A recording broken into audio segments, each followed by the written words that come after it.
જે ગામમાં અનિયમિતતા અને ગામમાં જે ભ્રષ્ટાચાર જોયો કેલીસણા ગામમાં અને સરપંચ પોતે શાસન નહીં કરતા, એમના મરતિયાઓ, એમના છોકરો અને એ બધા સરપંચનું પદ લઈને શાસન કરી રહ્યા, એના વિરુદ્ધમાં અમારી કંપની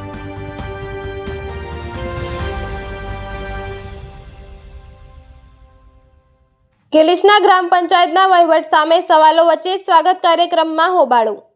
વિજાપુર તાલુકા પંચાયતના કેલીસણા ગ્રામ પંચાયતના વહીવટમાં કથિત અનિયમિતતાઓને લઈને રજૂઆત કરવા પહોંચેલા અરજદારોને મામલતદાર કચેરીના સ્વાગત કાર્યક્રમ દરમિયાન મોબાઈલ ફોન અંદર લઈ જવા મુદ્દે અટકાવતા મામલો ગરમાયો હોવાની ઘટના સામે આવી છે.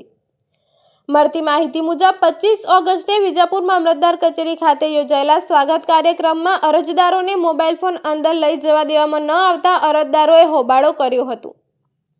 પરિસ્થિતિ વણસતી જોઈ મામલતદાર દ્વારા પોલીસને બોલાવવામાં આવી હોવાની માહિતી છે. અરજદારોએ મોબાઈલ ફોન અંગે કયો પરિપત્ર છે તે અંગે મામલતદાર સમક્ષ સવાલ ઉઠાવી સંબંધિત પરિપત્ર બતાવવાની માંગ કરી હતી. જો કે અરજદારોના જણાવ્યા મુજબ મામલતદાર દ્વારા તે સમયે કોઈ પરિપત્ર આપવામાં આવ્યો ન હતો. ત્યારબાદ અરજદારોને મોબાઈલ ફોન અંદર લઈ જવાની મંજૂરી આપવામાં આવી હોવાનો દાવો કરવામાં આવ્યો છે. પરિપત્ર ક્યાં છે? સવાલ ઉઠતા નિયમ બદલાયો.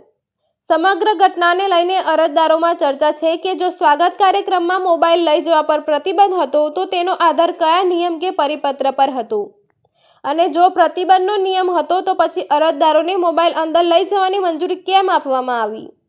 બીજી તરફ કેલીસણા ગ્રામ પંચાયતના વહીવટ અંગે પણ અરજદારો દ્વારા ગંભીર આક્ષેપો કરવામાં આવ્યા છે.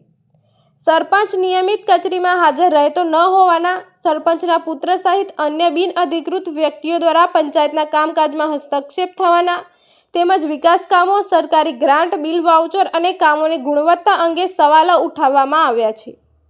ગ્રામસભા તથા ગ્રામ પંચાયતની બેઠકો નિયમ મુજબ યોજાય છે કે નહીં, ઠરાવો અને કાર્યવાહી પારદર્શક રીતે થાય છે કે નહીં, તેમજ તલાટી કમ મંત્રી પર દબાણ કે ધમકી અંગે કરવામાં આવેલી રજૂઆતોની પણ નિષ્પક્ષ તપાસ કરવાની માંગ કરવામાં આવી છે. સ્વાગત કાર્યક્રમમાં આમ આદમી પાર્ટીના તાલુકા પ્રમુખ મલન પટેલ, તાલુકા સંગઠન મંત્રી રમેશસિંહ, શહેર પ્રમુખ હાર્દિક પટેલ અને જિલ્લા કિસાન મોરચાના પ્રમુખ દર્શનભાઈ સહિતના આગેવાનો હાજર રહ્યા હતા. હવે મોટો સવાલ, તપાસ થશે કે ફાઇલ દબાઈ જશે?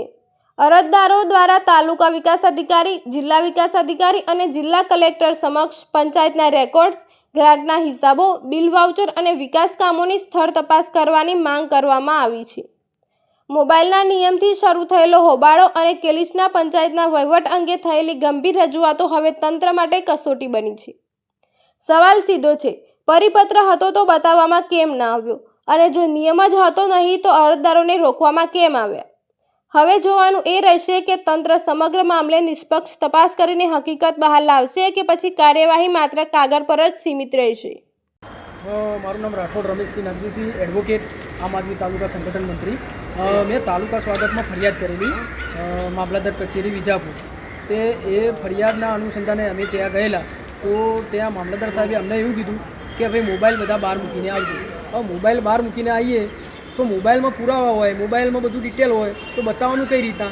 પછી અમે ત્યાં એમના મામલતદાર સાહેબને એવું કીધું કે સાહેબ હાઈકોર્ટનું જજમેન્ટ છે અને સુપ્રીમ કોર્ટ બિલ આવી છે અને સંસદ બિલ આવી, વિધાનસભા લાવી, તો તમને શું વાંધો તાલુકા સ્વાગતમાં મોબાઈલ લઈ જવામાં શું તકલીફ?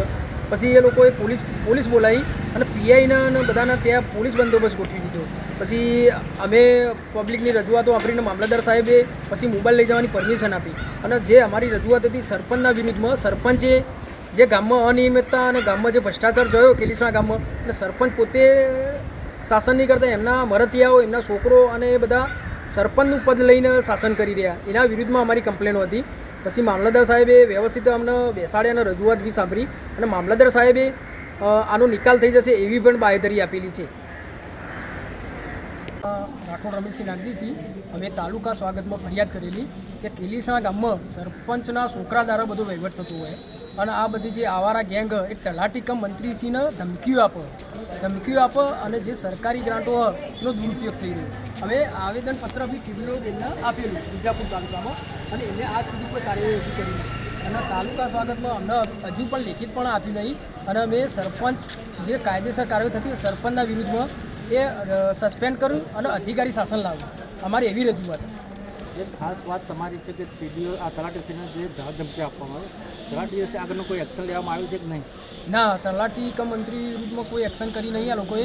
અને તલાટી જે ધામધમકીઓ એમના આવારા થતા સરપંચના છોકરા દ્વારા જે એમની ગેંગ છે એ લોકો સરકારી અધિકારીને ધામધમકીઓ આપીને ખોટા ઠરાવો કરાવે. એના વિરોધમાં તલાટી સાહેબે કોઈ કાર્યવાહી કરી? ના, કાર્યવાહી નહીં કરી, કોઈ કાર્યવાહી નહીં કરી. હાલ તમે મામલતદાર સાહેબને રજૂઆત કરી તો મામલતદાર સાહેબનું શું કહેવું થાય? મામલતદાર સાહેબનું એવું કહેવું હોય કે તલાટી કા મંત્રી ઉપર જે દબાણ કરીને ધમકી આપી એમને ફરિયાદ કરવાની હોય, અમારે ફરિયાદ ના કરવાની. પણ અમે ગામના જાગૃત નાગરિકો છીએ, તો ગામમાં આવો બનાવ બનતો હોય તો અમારે તો ફરિયાદ અમે કરી શકીએ ને TDO સાહેબને કે મામલતદારને. વાત એવી છે કે તલાટીથી ફરિયાદ ના કરવાના પાછળ શું હોઈ શકે? શું કારણ? દબાણ, સરકારી દબાણ. અને બીજું આ લોકો મોટા પાયે મોટા માથા કહેવાય, રાજકીય માથાઓ કહેવાય. હવે કયા રાજકીય માથા છે એ ખબર પડતી નહીં. વિજાપુર તાલુકામાં એક સામાન્ય અધિકારીને ખોટા ઠરાવો કરવા માટે દબાણ કરી આપ્યું. શું માગ છે આગળની આપણી? અમારી એવી માગ કે સરપંચને સસ્પેન્ડ કર્યું તાત્કાલિક, અને સરપંચના છોકરા ઉપર કાયદેસર ફરિયાદ દાખલ કરો.